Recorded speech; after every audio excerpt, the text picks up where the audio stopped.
আসসালামু আলাইকুম। আমার নাম মোসাম্মদরুনা বেগম। আমি চাঁপাইনবাবগঞ্জ থেকে আসছি। ওই নকশি কাঁথার একজন নারী উদ্যোক্তা। আমার বয়স যখন 10 বছর তখন থেকে আমি নকশি কাঁথা সেলাই করি। ছোটোতে আমার নানি দাদিরা করতো, তখন থেকে আমি এই ওদের কাছ থেকে শিখছি। আস্তে আস্তে ওইগুলোই বানাই। তারপরে আমার ছোট অবস্থায় আমার মা আমার বিয়ে দেয়। বিয়ে দেওয়ার পরে স্বামী অসুস্থ। এখন কী করবো বুঝে পাচ্ছিলাম না। 10 বছর আমার স্বামী বিছনায় পড়েছিল। তখন এমনিতে বাসার জন্য বানাতাম, আর স্বামী অসুস্থ হয়ে যাওয়ার পরে কী করবো বুঝতে পারছিলাম না। হঠাৎ করে মনে আসলো আমি নকশি কাঁথার ব্যবসা করলে হয়তো আমি আমার ছেলে মেয়েকে লেখাপড়া করাতে পারবো, স্বামীকে সুস্থ করতে পারবো।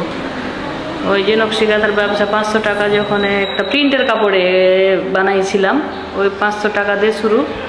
ওই কাঁথাটা 1500 টাকাতে বিক্রি করলাম। তখন থেকে আমি আস্তে আস্তে ব্যবসাটা বড় করলাম। এখন আমি দেশ বিদেশ সব জায়গায় কী কয় সরকারিভাবে মেলা করি। আবার আমার বাসাতে শোরুম আছে। এখন আমার স্বামীকে আমি সুস্থ করছি, ছেলে মেয়েকে লেখাপড়া করাইতে পারছি এই নকশি কাঁথার ব্যবসা করে।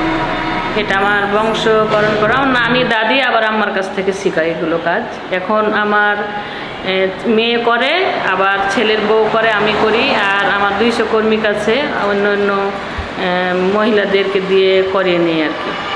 আমি দেশের বাইরেও গেছি, জাপান নেপাল গেছি, আবার সরকারি প্রতিষ্ঠানে ঢাকা বিভিন্ন জায়গায় মেলা করি।